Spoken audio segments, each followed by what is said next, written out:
teman-teman, di sini saya akan menjelaskan materi tentang kas.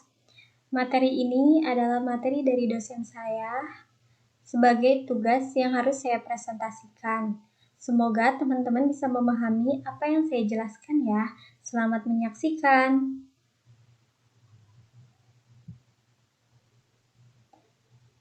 Nah, sebelumnya kita akan membahas dulu tujuan pembelajarannya. Yang pertama, menggambarkan sifat dasar dari kas dan pentingnya kontrol internal terhadap kas. Yang kedua, menjelaskan prosedur dasar pelaksanaan kontrol internasional terhadap penerimaan kas.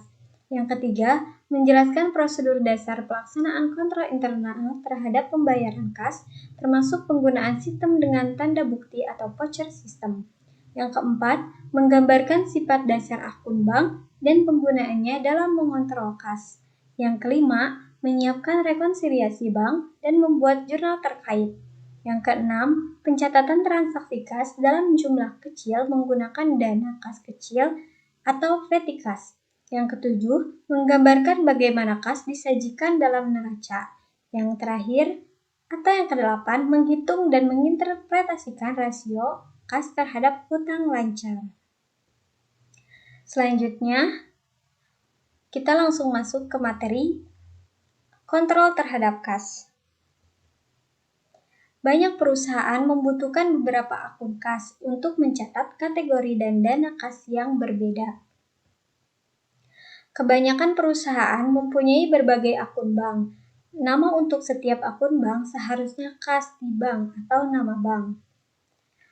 Kontrol pencegahan, melindungi kas dari pencurian dan penyalahgunaan. Kontrol deteksi dirancang untuk mendeteksi pencurian dan penyalahgunaan kas sekaligus dapat pula mencegahnya. Selanjutnya, sumber penerimaan kas pada bisnis retail. Di sini penerimaan kas dikelola oleh Departemen Kasir, termasuk catatan registernya dikelola oleh Departemen Akuntansi. Dan penerimaan surat juga dikelola oleh Departemen Kasir dan bukti pelunasannya oleh Departemen Akuntansi. Di Departemen Kasir mendapatkan tiket deposit, selanjutnya dimasukkan ke bank dan mendapat penerimaan deposit. Penerimaan deposit dikelola oleh Departemen Akuntansi. Selanjutnya, mengkontrol penerimaan kas dari penjualan tunai. Total penjualan tunai 19 Maret sebesar $3.150 pada pita mesin cash register. Ternyata kas yang diterima hanya 3.142 di tangan. Maka kita masukkan ke kolom kas $3.142 di debit dan kas berlebih dan kurang $800 di debit. Penjualan 3.150 di kredit. Selanjutnya, mengkontrol penerimaan kas melalui surat. Yang pertama, pegawai yang membuka surat pertama kali membandingkan jumlah kas yang diterima dengan jumlah yang tertera pada bukti pelunasan atau remittance advance. Yang kedua, kemudian pegawai termasuk mencap cek dan post wesel hanya untuk depositor dalam akun bank perusahaan. Yang ketiga, semua kas dikirim ke Departemen Kasir di mana cek dan post wesel digabung dengan penerimaan dari penjualan tunai dan sebuah tiket deposit bank disiapkan. Yang keempat, bukti pelunasan beserta ikhtisar totalnya dikirim ke Departemen Akuntansi di mana pegawai mencatat transaksi penerimaan dan mempostingnya pada akun pelanggan. Yang kelima, salinan duplikat tidak deposit yang dicap dikembalikan ke Departemen Akuntansi di mana pegawai membandingkan penerimaan dengan jumlah total yang seharusnya disetor. Selanjutnya, kontrol internal untuk pembayaran kas. Yang pertama, kontrol kas harus menjamin bahwa pembayaran dilakukan hanya untuk transaksi yang disetujui atau authorized.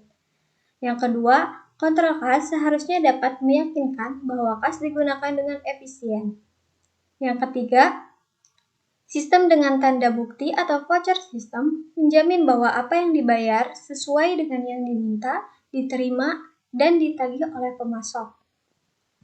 Selanjutnya, fitur dasar sistem voucher. Yang pertama, biasanya menggunakan voucher. Yang kedua, biasanya mempunyai file untuk voucher yang belum dibayar dan file untuk voucher yang telah dibayar. Yang ketiga, biasanya dilakukan oleh Departemen Akuntansi setelah semua dokumen pendukung yang diperlukan diterima atau permintaan pembelian, faktur pemasok, dan laporan penerimaan barang.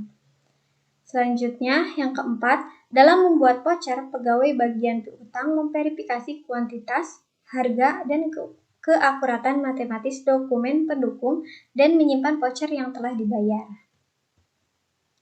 Laporan yang diterima dari bank untuk semua transaksi rekening disebut laporan saldo rekening atau Statement of Accounts. Rekonsiliasi bank merupakan sebuah daftar item beserta jumlahnya yang menyebabkan saldo kas yang dilaporkan pada laporan bank berbeda dengan saldo akun kas pada buku besar perusahaan. Mengapa catatan perusahaan berbeda dengan laporan bank? Yang pertama, cek beredar. Yang kedua, simpan dalam perjalanan. Yang ketiga, biaya pelayanan bank. Yang keempat, penerimaan oleh bank. Yang kelima, cek kosong atau tidak cukup dananya. Yang keenam, ada kesalahan. Tahapan-tahapan melakukan rekonsiliasi bank. Yang pertama, bandingkan setiap deposit pada laporan bank dengan deposit yang belum dicatat yang muncul pada rekonsiliasi periode sebelumnya dan dengan catatan penerimaan deposit yang lain. Tambahkan deposito yang belum dicatat oleh bank pada saldo menurut laporan bank. Yang kedua, bandingkan cek yang dikeluarkan dengan cek beredar yang muncul pada rekonsiliasi periode sebelumnya dan dengan cek yang telah dicatat. Kurangkan cek beredar yang belum dibayar oleh bank dari saldo menurut laporan bank. Yang ketiga, bandingkan kredit memo dari bank dengan catatan penerimaan kas. Tambahkan kredit memo yang belum dicatat pada saldo menurut catatan depositor. Yang keempat, bandingkan debit memo dari bank dengan catatan pembayaran kas. Kurangi debit memo yang belum dicatat pada saldo menurut catatan depositor. Yang kelima, jabarkan jika ada kesalahan yang ditemukan selama tahap-tahap selanjutnya. Ayat jurnal harus dibuat untuk penyesuaian-penyesuaian pada sisi depositor yang ada di rekonsiliasi bank. Jurnal terkait rekonsiliasi bank. Di sini pada tanggal 31 Juli, kas di debit $408, pada wesel tagih $400 di kredit, pada piutang bunga $808 di kredit wesel diterima di bank. Pada tanggal 30 piutang dagang $300 di debit, dan beban administrasi lainnya $18 di debit. Utang dagang $9 di debit. Kas $327 di kredit. Pada cek dikembalikan biaya pelayanan dan salah pencatatan. Selanjutnya kita masuk ke materi kas kecil. Di sini ada ilustrasi transaksi penggunaan kas kecil.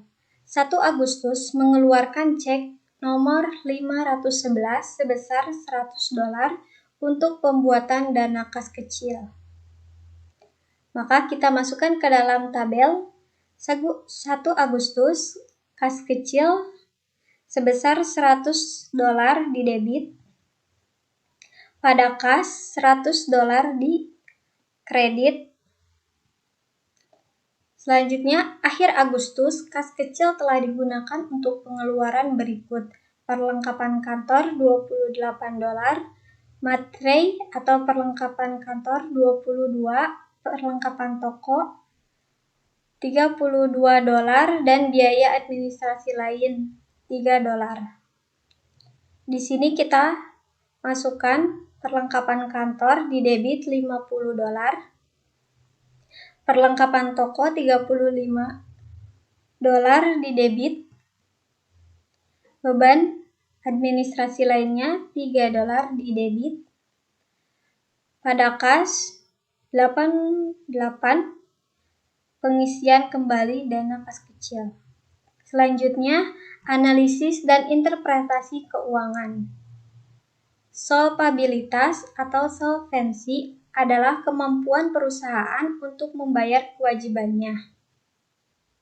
Analisis solvabilitas fokus terhadap kemampuan perusahaan membayar atau paling tidak mencukupi kewajiban lancar dan jangka panjangnya. Kemampuan ini biasanya dinilai dengan menguji hubungan neraca. Analisis dan interpretasi keuangan. Seperti bisa kalian lihat. Ya. Kita lanjut. Yang pertama, kontrol internal terhadap kas, yaitu kontrol pencegahan, kontrol deteksi. Yang kedua, kontrol internal terhadap penerimaan kas, ada dari penjualan tunai, dari surat. Yang ketiga, kontrol internal terhadap pembayaran kas. Yang keempat, penggunaan voucher sistem beserta fitur-fiturnya.